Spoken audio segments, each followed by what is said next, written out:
And for me, it's not either. It's something different. We have an upcoming milestone in our writing journey, and that prompted us to consider what are the different types of milestones and what are the different ways that we can approach one of those.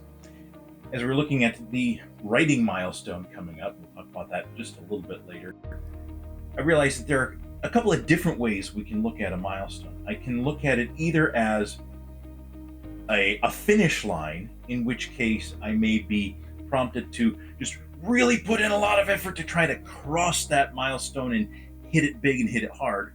Or I can look at it as a new starting line for a new chapter in the journey. But in that case, I might look at it as I'm going to approach that milestone by conserving some energy, getting my rest, building up the strength so that when I hit that milestone, I can hit it hard. And so for the milestone that we have upcoming is our 100th video episode that we were recording. So this is 99. Yep, this is 99. Next one is 100, hitting triple digits. And so looking ahead at what we were planning to spend our time on between now and our recording our next video, we thought, well, it's 100, so we should probably do something special for it. It's the milestone. It's something to celebrate in a sense. And so we were trying to figure out what does it look like for us to appropriately celebrate that milestone. So for the video next week, we're looking at just collecting some of the lessons that we've learned. But then we were trying to figure out what, and next week will be a spoiler, so we have the liberty to look at the details of some of our story, plot points, character development in being able to articulate what those lessons are. But we're also trying to figure out what kind of a milestone does this feel like to us? Is this a finish line kind of milestone that we want to really put the effort into, or is this a starting point milestone where we're going to do things differently moving after that? And for me, it's not either. It's something different. You asked me what kind of milestone did it feel like to you, or like what were my feelings like surrounding the milestone? And I thought for a bit, and I said, it's 100, so we should do something special. So in a way, it was more of a arbitrary milestone.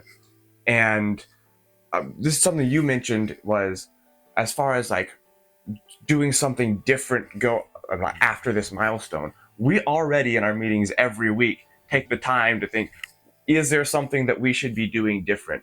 So we don't really have a need to do that at this milestone. It's also not really an end point of any sort. We still have a large portion of the book to write, so we're not anywhere close to that like true end point there.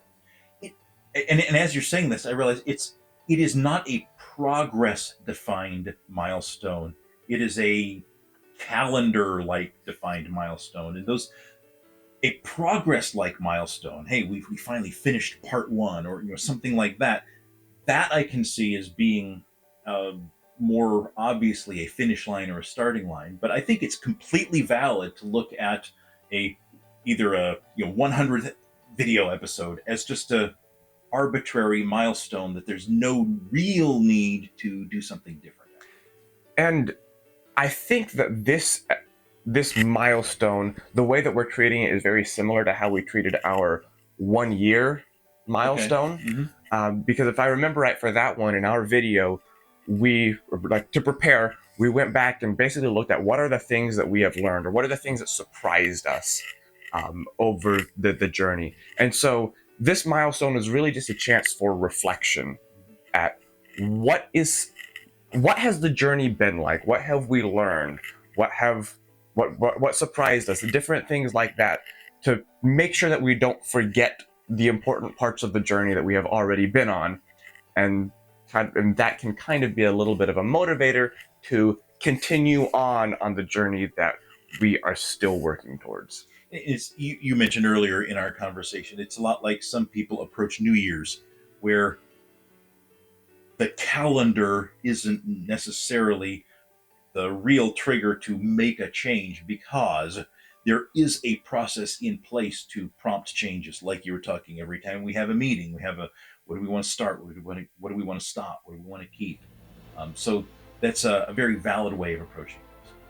So, our question for you is, what is a recent milestone that you have reached, and what kind was it? How did you approach it? Let us know in the comments, and we will see you for our 100th episode in 2 weeks.